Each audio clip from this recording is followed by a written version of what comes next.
Hello everybody, it's Miss Webb here. I'm going to read you a story this afternoon, and I've got Mugglewump. I brought him back to school because he said he was really missing the classroom and wanted to see it. So I've brought him back and I'm going to leave him here. If you want to go and get one of your favourite teddies and snuggle up with it, I'm going to read you this story. Giraffes Can't Dance. Okay, you might have it at home as well. He's a bit big, Mugglewump. I'll have to just prop him on my lap, hope he doesn't fall off.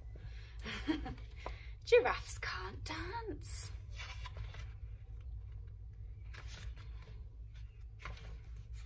Gerald was a tall giraffe whose neck was long and slim, but his knees were awfully bandy and his legs were rather thin. He was very good at standing still and munching shoots off trees. But when he tried to run around, he buckled at the knees. Oh dear, poor Gerald. Now every year in Africa, they hold the jungle dance, where every single animal turns up to skip and prance. Looks good fun. It says here, the sign, jungle dance. And this year when the day arrived, poor Gerald felt so sad. Because when it came to dancing, he was really rather bad. Oh dear, poor Gerald. The warthogs started waltzing. And the rhinos rock and rolled. The lions danced a tango, which was elegant and bold. The chimps all did a cha-cha-cha with a very Latin feel. And 8 baboons then teamed up for a splendid Scottish reel. Gerald swallowed bravely as he walked towards the floor, but the lions saw him coming and they soon began to roar. Hey, look at clumsy Gerald, the animals all laughed. Giraffes can't dance, you silly fool. Oh, Gerald, don't be daft. Oh, how do you think that's making Gerald feel? I imagine very sad. It would make me feel a bit sad. Gerald simply froze up. He was rooted to the spot. They're right, he thought. I'm useless. Oh, I feel like such a clot. So he crept off from the dance floor and he started walking home. He'd never felt so sad before, so sad and so alone. There he is slumping off into the woods. Oh, it's not fair, is it? Then he found a little clearing and he looked up at the sky. The moon can be so beautiful, he whispered with a sigh. It's a big full moon there, big circle. Excuse me, coughed a cricket, who'd seen Gerald earlier on, but sometimes when you're different, you just need a different song.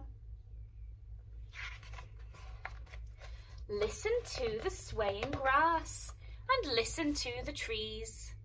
To me, the sweetest music is the branches in the breeze. Nice jungly picture there. So imagine that lovely moon is playing just for you. Everything makes music if you really want it to. With that, the cricket smiled and picked up his violin. Then Gerald felt his body do the most amazing thing.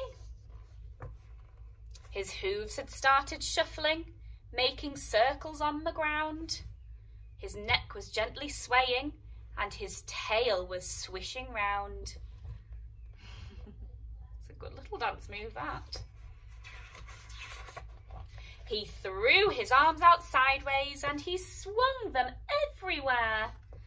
Then he did a backward somersault and leapt up in the air. Gerald felt so wonderful. His mouth was open wide. I'm dancing, yes, I'm dancing. I'm dancing, Gerald cried. He's really happy.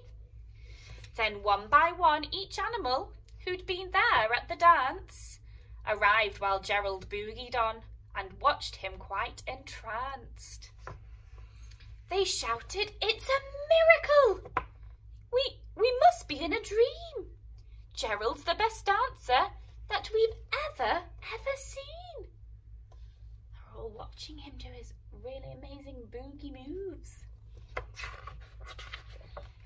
How is it you can dance like that? Please, Gerald, tell us why. Tell us how.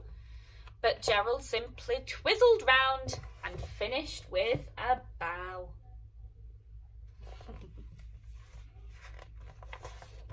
Then he raised his head and looked up at the moon and the stars above. "We all can dance," he said, "when we find music that we love."